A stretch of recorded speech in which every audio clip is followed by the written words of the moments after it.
할렐루야.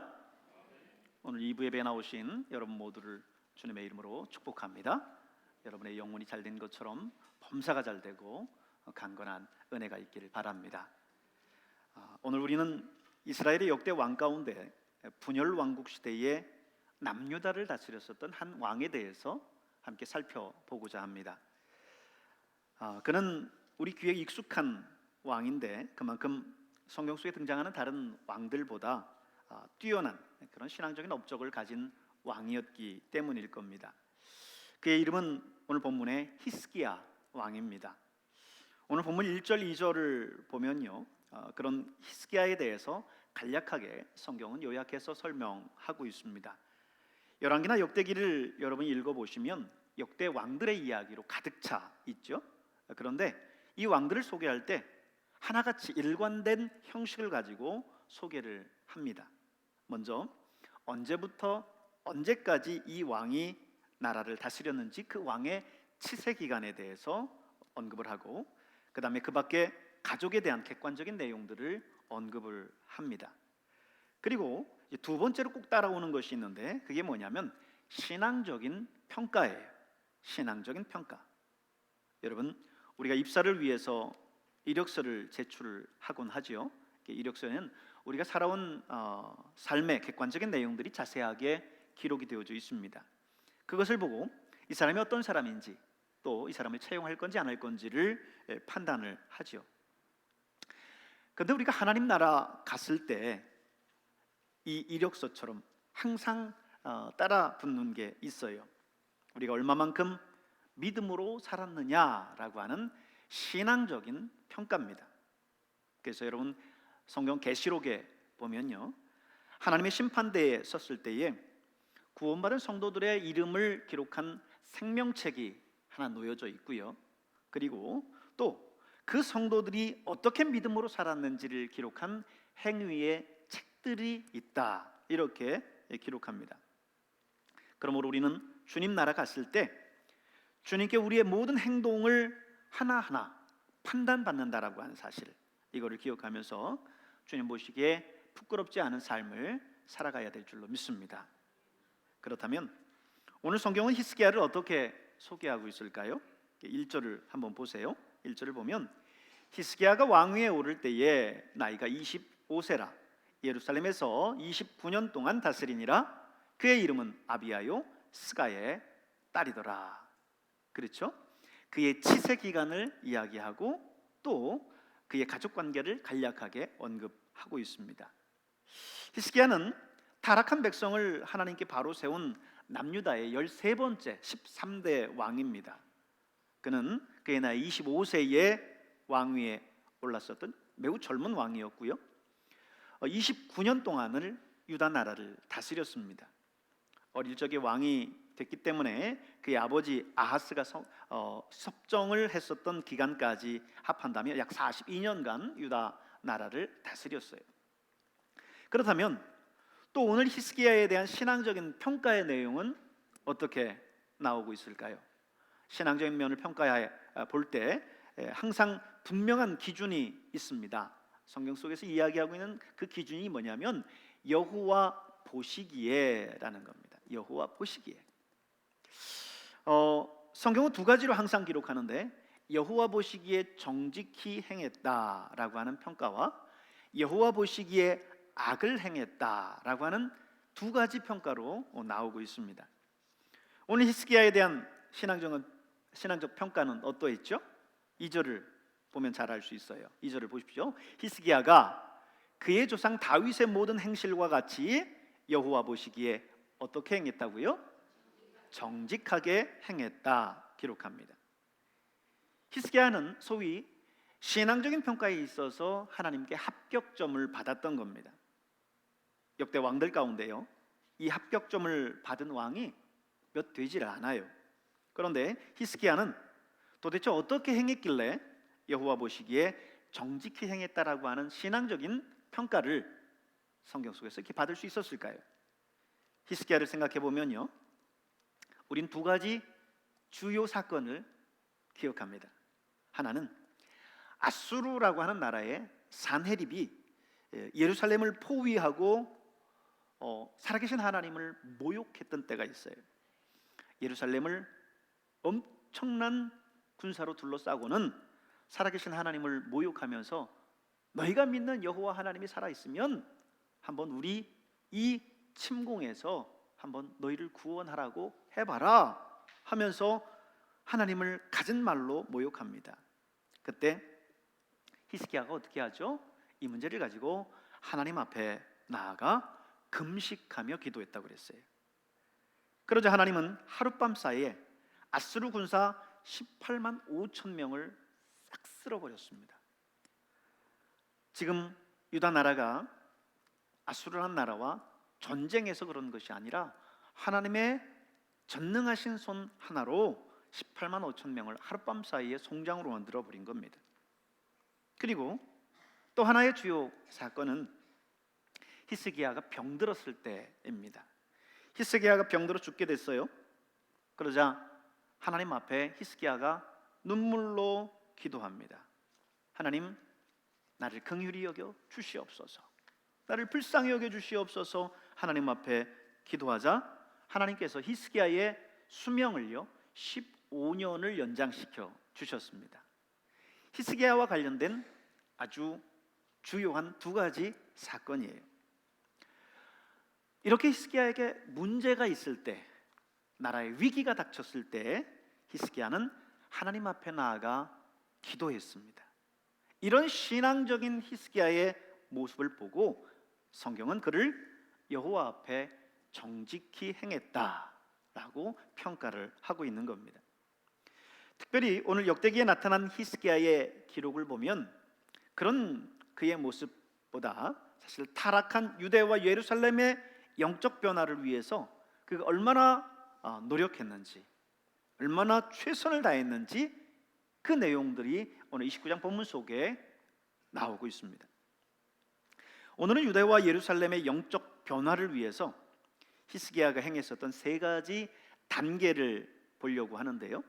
이 세 가지는 사실 우리의 신앙생활 가운데 있어서도 히스기야처럼 영적 변화를 원한다면 동일하게 밟아야 할 신앙적인 단계입니다. 첫째로 히스기야는요, 이스라엘의 영적인 문제를 보고 그 원인을 찾을 수 있는 영적인 안목을 가졌다. 영적인 안목을 가졌다라고 하는 점을 말씀드리고 싶습니다. 먼저 이 내용을 이해하기 위해서는 히스기야의 아버지였었던 아하스의 통치를, 그 시대를 살펴볼 필요가 있는데요. 아하스 시대는요 수많은 외세의 침입을 받았습니다. 한 번은 아람 나라와 북이스라엘이 연합을 해서 유다를 공격해 왔어요. 그래서 굉장한 피해를 줬습니다. 하루에 용사 12만 명이 칼에 쓰러졌고 아내와 자손들을 포함해서 12만 명이 포로로 이 아람 나라에 끌려갔어요. 뿐만 아니라 이번에는 또 블레셋과 에돔도 일어나서 유다를 침공했고 수많은 백성들을 또 사로잡아갖고 많은 재산들을 약탈해 갔습니다.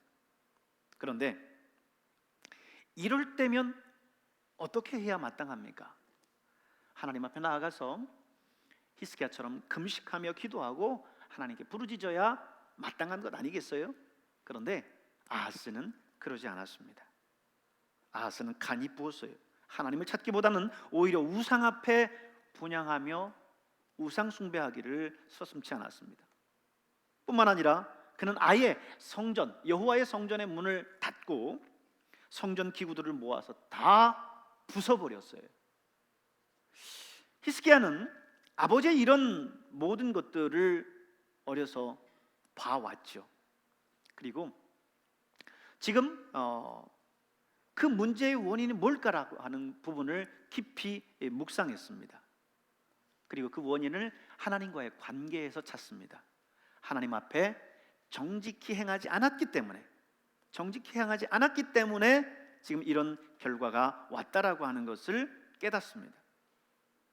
그래서 6절에 보면 히스기야는 당시 불신앙적인 이스라엘의 모습들을 지적을 합니다. 6절에 보니 우리 조상들이 범죄하여 우리 하나님 여호와 보시기에 악을 행하여 하나님을 버리고 얼굴을 돌려 여호와의 성소를 등졌다라고 하고 있어요. 범죄했고 악을 행했고 하나님을 버렸고 하나님에게서 얼굴을 돌렸고 여호와 성소를 등졌기 때문에, 여호와 앞에 정직히 행하지 않았기 때문에 바로 이런 결과들을 맞이했다라고 하는 것을 말씀하고 있는 겁니다. 문제의 원인을 정확히 본 거죠. 왜 유다와 예루살렘이 그토록 어려움을 당했는지 영적인 직관력을 가지고 판단한 겁니다. 여러분, 문제를 보고 그 문제의 원인이 무엇인지를 알지 못하는 사람이 있는가 하면요, 그 문제의 원인과 원인뿐만 아니라 그 해결책까지도 찾아내는 사람이 있습니다. 오늘 우리는 우리 주변에서 일어나는 이런 일들에 대한 문제의 원인을 깨닫는 그런 영적인 안목이 있어야 될 줄로 믿습니다. 우리는 역사의 하나하나가 결국 하나님의 섭리 안에서 이루어진다라고 하는 사실을 믿습니다. 그렇기 때문에 우리는 이 모든 문제의 원인을 다른 데서 찾지 않아요. 정치가들은 정치적으로, 사회학자들은 사회학적으로 그 모든 것들을 판단하고 진단하겠지만 우리는 하나님을 믿는 사람들이에요. 그러기에 우리의 삶의 주변에 일어나는 모든 일들, 이거는 하나님과의 관계 속에서 원인을 찾아야 된다는 거죠. 한때 우리나라가 경제 위기였었던 IMF를 겪었습니다. 미국은 9.11 테러도 겪고 그리고 펜타곤이 공격당하는 그런 일들도 겪었습니다. 근데 이런 모든 역사적인 관계 속에서 하나같이 하나님의 사람들은 이것이 하나님께서 우리를 책망하시는 책망이다, 하나님과의 관계를 우리가 돌아봐야 된다라고 하는 것을 이야기를 했습니다. 우리나라가 6.25 전쟁을 겪으면서 사실 배고프고 어려울 때는 하나님을 얼마나 열심히 찾았습니까? 근데 하나님께서 그런 우리의 기도를 들으시고 이 나라를 축복해 주셨어요. 한강의 기적을 이루어 주셨고 전 세계에서 정말 선진국 대열에 들어서는 그런 축복을 주셨습니다. 부유하고 또 넉넉해지자 오히려 하나님 곁을 떠나고 죄악 가운데 있는 그런 우리 이 나라의 모습들을 보고 하나님께서 IMF를 통해서 우리에게 다시 한번 하나님을 깨달을 수 있도록, 하나님의 은혜가 무엇인지를 깨달을 수 있도록 해 주신 거죠. 코로나19의 문제도 마찬가지라고 생각이 듭니다. 이 땅에 있는 모든 사람들이 인간의 이성을 믿고 찬란한 과학 문명을 바라보면서 정말 인간은 모든 것은 다 할 수 있다라고 생각하고 하나님을 떠났어요. 무신론이 전 세계에 팽배하고 모든 사람들이 하나님보다는 인간의 이성을 믿고 의지하려고 합니다. 그런 우리 앞에 정말 눈에 보이지도 않는 작은 그 바이러스 앞에 인간이 얼마나 무력한 존재인가를 하나님은 우리에게 보여주신 거죠. 깨닫게 하신 거죠. 그래서 하나님 앞에 돌아오도록 하셨습니다. 미국에서 그런 9.11 테러가 있고 나서 불티나게 팔린 책 가운데 하나가 바로 성경이었어요. 여러분, 우리 주변에 일어난 많은 문제들이 있습니다. 정치적인 문제들도 있고 사회적인 문제, 도덕적인 문제, 경제적인 문제 다양할 수 있습니다. 그러나 다각각 다른 이 문제들의 그 저변, 그 내면을 깊이 들어가 보면 결국 영적인 문제의 귀결이 됩니다. 우리는 어떤 한 문제에 대해서 그 문제 자체만을 바라봐서는 안 됩니다. 어떤 사람은 항상 그 문제를 바라보면서 불평하고 원망하고 실망하고 좌절해요. 그러나 신앙인은 표면적으로 드러나는 그 문제만을 바라보는 것이 아니라 오늘 그 안에 내면에 있는 영적인 원인을 바라봅니다. 이런 사람이 바로 믿음의 사람이요 하나님의 사람이라고 하는 사실을 기억할 수 있기를 바랍니다. 두 번째는요, 히스기야는 문제의 원인을 바라보는 눈이 있었을 뿐만 아니라 그 문제를 해결하고자 하는 굳건한 마음이 있었어요. 10절에 보면 이제 이스라엘의 하나님 여호와와 더불어 언약을 세워 그 맹렬한 노를 우리에게서 떠나게 할 마음이 내게 있노니라고 그랬어요. 히스기야는 이 여호와의 진노를 떠나게 할 마음이 있었다 그랬습니다. 당시 그 상황을 히스기야는 하나님의 진노로 보았고, 그렇다고 하면 이 하나님의 진노 가운데서 우리가 벗어날 수 있는 길이 무엇인가, 그것이 있다고 한다면 그 일들을 행해야 되겠다라고 하는 그 마음을 품었던 겁니다. 사랑하는 여러분, 세상에 일어나는 모든 문제들을 바라보면서 그 문제에 대한 영적인 안목을 가지고 우리가 그 내용들을, 원인을 파악을 해야 돼요. 그러나 그 원인을 파악하고 아는 것만을 가지고는 안 됩니다. 많은 사람들이 그 문제의 원인을 이야기하고 저마다 그 원인에 대해서 자신의 생각들을 이야기하기 때문에 그 문제가 해결이 되지 않는 거예요. 각자의 생각들이 다 다르기 때문에 그렇습니다. 그러나 이 문제를 지적하고 또 불평하고 불만하는 것 가지고는 아무런 소득이 없습니다. 이제 이 문제를 어떻게 해결해야 될 것인가라고 하는 그 마음을 가져야 되고, 또 그 안에 영적인 그 문제들을 볼 수 있어야 돼요.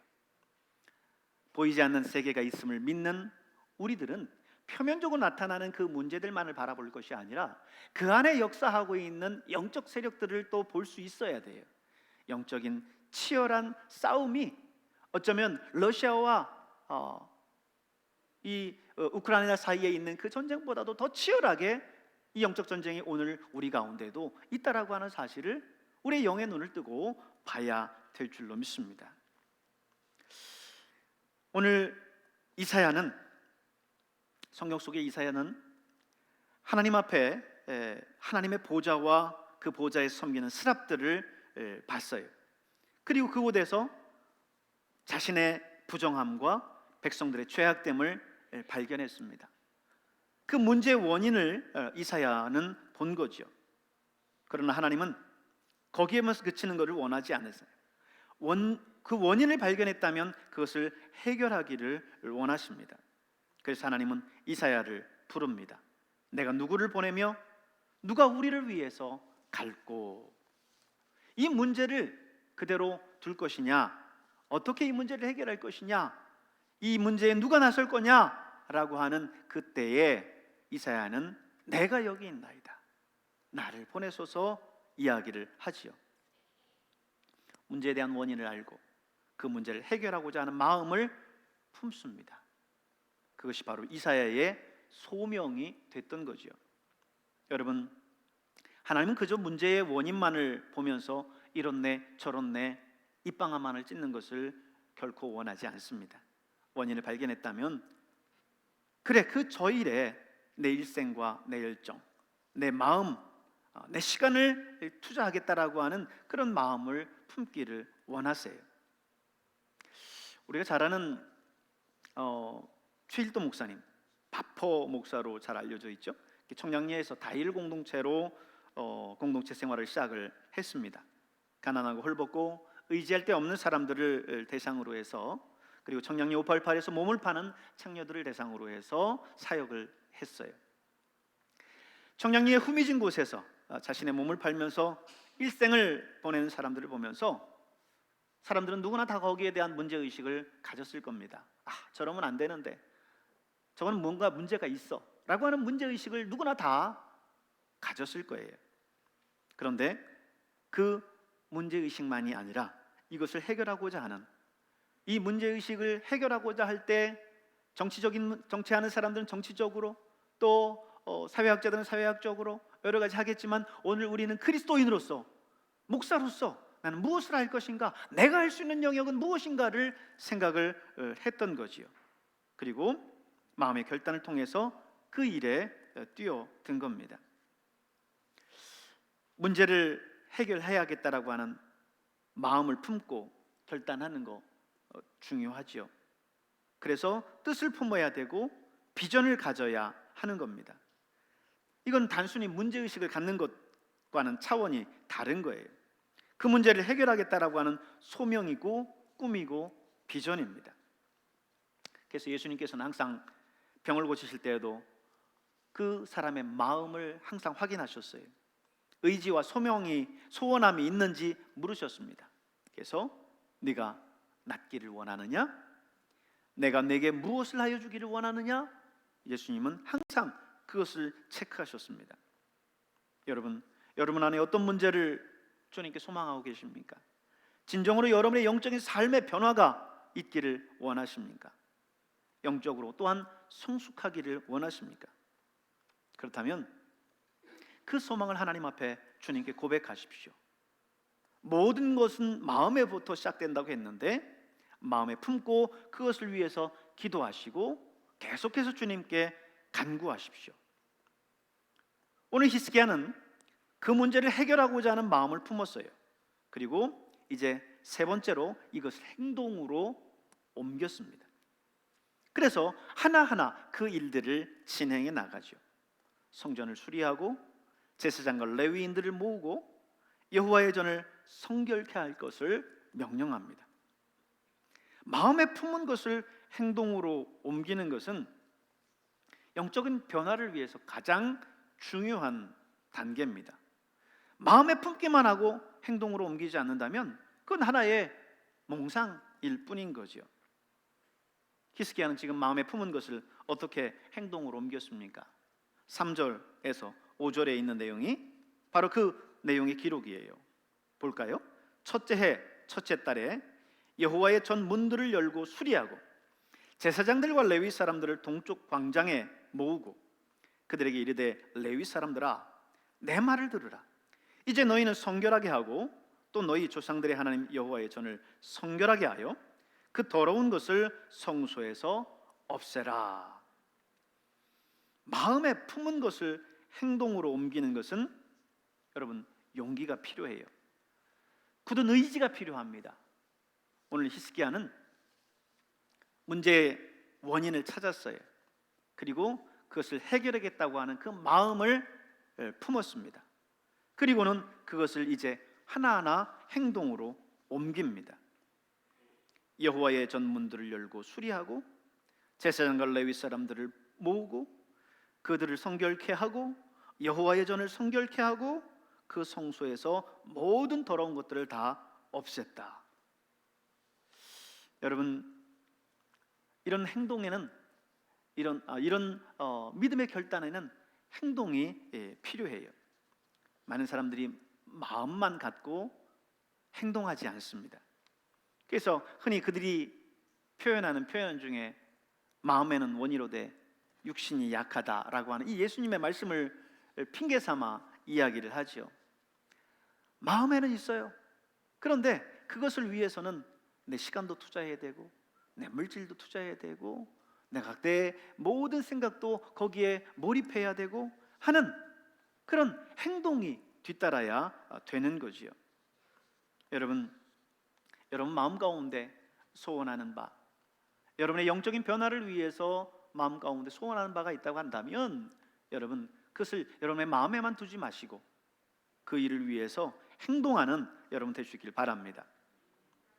바사, 페르시아 왕국에서 왕의 절대적인 권력을 나타내는 한 가지가 있었습니다. 제도적으로 만들어 놓은 건데요. 그게 뭐냐면 왕이 부르기 전에는 왕 앞에 어느 누구도 나갈 수 없다는 거예요. 그저 내가 왕 만나고 싶다고 해서 내가 맨날 몇 시에 왕 찾아가겠습니다 하고 뭐 접견을 신청하거나 뭐 이런 것이 아니에요. 왕이 불러야 만날 수 있는 거예요. 당시 이 바사 왕국에 이제 이스라엘 백성들이 포로로 잡혀가 있었고 하만의 모함으로 말미암아 이스라엘이 이제 민족이 전체가 멸절될 수 있는 그 위기 속에서 에스더는 왕에게 나아가서 왕에게 이 사실을 알려야 이 문제를 해결할 수 있다라고 하는 것을 알아요. 그래서 왕 앞에 나아가야 되겠다라고 하는 마음의 뜻을 품습니다. 그런데 그것을 행동하는 것은 자신의 죽음을 이제 의미하는 거예요. 에스더는 이 일을 놓고 금식하며 하나님 앞에 기도합니다. 그리고 죽으면 죽으리이다 결정하고 왕 앞에 나아갑니다. 에스더의 이러한 위대한 용기 때문에 하나님은 이 바사 왕의 마음을 감동시키시고 에스더를 통해서 에스더의 이야기를 듣고 나서 이 모든 하만의 모함들을 극복하고 이스라엘 백성들을 구원해 냅니다. 오늘 에스더의 그 용기 때문에 이스라엘 백성들이 그 죽음 가운데에서 노임을 얻게 된 것처럼 행동하는 그 신앙이 오늘 우리의 삶 가운데 있어야 될 것입니다. 다니엘과 그의 세 친구 아시죠? 하나냐와 미사엘과 아사랴가 있습니다. 그들 역시 바벨론의 포로로 끌려가 있을 때 바벨론 왕궁에서 왕이 이제 이들에게 음식을 내립니다. 왕의 진미를 내리는데도 불구하고 그것을 이들이 거절해요. 이방 신전에 올려졌었던 음식이다라고 하는 것 때문에 그것은 우상 숭배에 참여하는 것과 다르지 않다 생각해서 그것을 거부합니다. 왕이 하사한 음식을 거부했다라고 하는 것은 왕의 명령을 거부한 것과 다름이 없어요. 이거는 목숨을 내놓아야 되는 행동이었습니다. 그런데 그들은 자신의 마음에 뜻한 바를 행동으로 옮겼습니다. 그래서 이제 그들을 관리하는 사람에게 우리가 왕의 진미를 먹지 않고도 다른 소년들보다 정말 건강한 모습, 그런 모습을 보여주겠다라고 했고, 하나님은 그들을 축복해 주셔서 정말 다른 소년들보다도 더 건강한 모습으로 만들어 주셨습니다. 여러분, 오늘 여러분이 여러분의 영적인 변화를 위해서 마음의 뜻을 품었다면 여러분 주저하지 마십시오. 용기 있게 그 일들을 행할 수 있길 바랍니다. 연초에 여러분이 처음 이 새해 2023년도를 시작하면서 여러분 마음 가운데 품었었던 믿음의 결단이 무엇이었습니까? 내가 이번 23년도는 정말 말씀 안에서, 기도하면서, 신앙 안에서 살아야 되겠다. 특별히 공동체 성경 읽기를 우리가 시작하면서 하나님의 말씀을 매일처럼 대하고 적어도 1년에 이 공동체 성경 읽기 스케줄에 따라서 읽고 1년에 1독을 해야 되겠다라고 하는 많은 믿음의 결단들을 했을 거예요. 그렇다고 한다면 그 마음에 품은 뜻을 마음에 둘 것만이 아니라 여러분의 행동으로 주저없이 그것을 이루어 나가야 돼요. 하나씩 그것을 행동으로 해야 되는 거지. 여러분의 마음 가운데 그래야 되는데 그것은 아무런 소용이 없습니다. 그저 몽상일 뿐이에요. 여러분의 삶 속에서 굳은 의지를 가지고 늘 신앙적인 결단을 했다고 한다면 그 결단을 하루하루 여러분이 믿음으로 행동으로 옮기며 살아가는 여러분 될 수 있기를 주님의 이름으로 축복합니다. 기도하겠습니다.